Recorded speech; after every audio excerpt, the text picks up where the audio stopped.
បាទក្នុងនាមក្រុមគ្រួសារនិស្សិតខ្ញុំបាទសូមថ្លែងអំណរគុណចំពោះវត្តមានអាដាមលោកជំទាវអ្នកអង្គការរបស់អស់លោកលោកស្រីអ្នកកញ្ញាពិសេសគឺមិត្តភ័ក្តិសិល្បករសិល្បករនីដែលបានចូលរួមថ្ងៃនេះគឺជាថ្ងៃយើងជូនដំណើរមារាបុណ្ណាជាចុងក្រោយយើងចែកដីគ្នានាឋានព្រះច័ន្ទលាដល់គ្មានថ្ងៃវិលត្រឡប់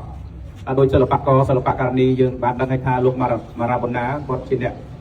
កើតនៅក្នុងរាជធានីភ្នំពេញបាទគាត់គឺអ្វីដែលគាត់យើងជួបដំណើរគាត់នេះនៅក្នុងវ័យ43ឆ្នាំ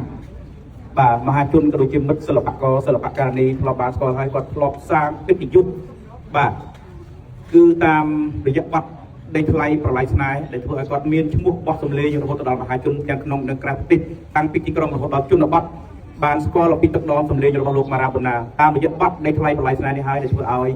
លោកមារាបុណ្ណាមានជីវភាពកាលពីគាត់នៅមានជីវិត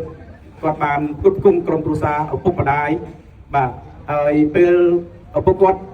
បានប្រាប់ថាគាត់ធ្លាប់ជួបបម្រើកងទ័ពម្ដងដែរក្រោយមកគាត់ក៏បានលាឈប់ហេតុតែស្រឡាញ់អាជីពជាអ្នកសិល្បៈគាត់ក៏បន្តអាជីពសិល្បៈរហូតមកដល់ថ្ងៃនេះដោយមិត្តសិល្បករនិងសិល្បករនីធ្លាប់រួមអាជីពជាមួយគ្នាដឹងហើយថាគាត់ធ្លាប់ចូលរួមសម្ដែងរឿងអប់រំខ្លីៗបាទដូចជាប្រាស្រ័យជំងឺប្រាស្រ័យបាក់សីអប់រំពលរដ្ឋចាក់នៅលើកញ្ចក់ទូរទស្សន៍បាទទាំងក្នុងនិងក្រៅប្រទេសទូទាំងប្រទេសជំងឺប្រាស្រ័យបាក់សី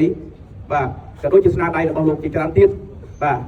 ហើយចុងក្រោយគឺថាលោកបានលាបងប្អូនលាញាតិមិត្តលាឪពុកលាម្ដាយលាសិលមិត្តភក្តិដែលធ្លាប់សោយក្អាកក្អាយជាមួយគ្នាបាទពេលនេះគឺក្រុមគ្រួសារនេះសពគឺថាសូមថ្លែងអំណរគុណចំពោះវត្តមានសិល្បករសិល្បករនីមិត្តភក្តិសាច់ញាតិទាំងអស់ដែលបានជូនដំណើរមារាបុណ្ណាជាចុងក្រោយបាទសូមអរគុណ